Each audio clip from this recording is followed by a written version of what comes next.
Can Audacity work with 32-bit audio? Let's find out.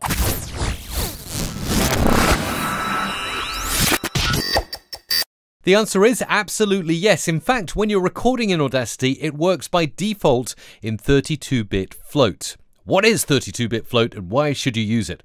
Well, let me show you rather than describe to you. Here in Audacity, I'm going to record a voiceover. Hey, this is me recording in Audacity using the default settings, which are, of course, 32-bit float, just the way everything in life, certainly in your audio life, should be. Okay, there is my audio. So why is 32-bit float good? Well, it captures loads of information in your waveform. For instance, if you recorded too quiet and you turn the audio up too loud, sometimes it raises the noise floor up and you get a terrible amount of background noise. 32-bit float mitigates this. It does the same if you recorded too loud and try to turn the audio down. Let me synthesize an example for you. Here's my recording, decent volume levels, no clipping there, but what if I go into the effect menu? First of all, of course, selecting all my audio, and then going to volume and compression, and I amplify and I whack this all the way up. Now, it's not going to let me apply it because Audacity is really clever.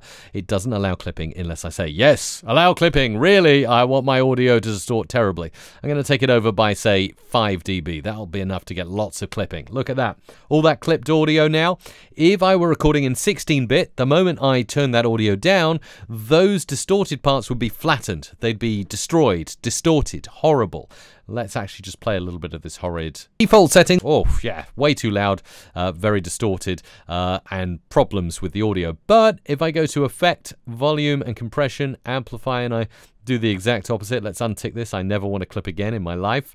And I turn this down enough so we've got a peak amplitude there of -4. And look at that. Everything is fine. There's no flat edges really to show that any audio has been damaged. And that is exactly the reason why 32-bit float is great. One more thing before I leave you, let's go into the file menu here and let's export this as a waveform.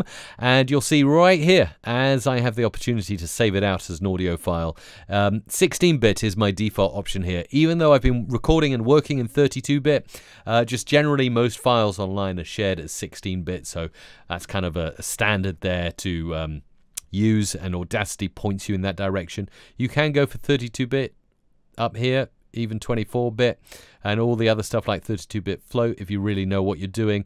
But in most cases, when you're saving, 16-bit is good, as long as you haven't distorted or you haven't recorded really quietly. If it's a finished product, then 16-bit is fine. If you're sharing with others, go for signed 32-bit or even 32-bit float. There's even 64-bit if you want to go to the new realms of good in audio. But 32-bit will work. It's a brilliant way to edit audio, and Audacity supports it out the box by default. If you're really interested in Audacity, and I kind of know you are, you might want to know how to use it as a voice recorder. So you want to watch the video here, or it might be here, might even be there, but wherever it is, go and watch that one next, and let me know your issues with Audacity in the comments down below.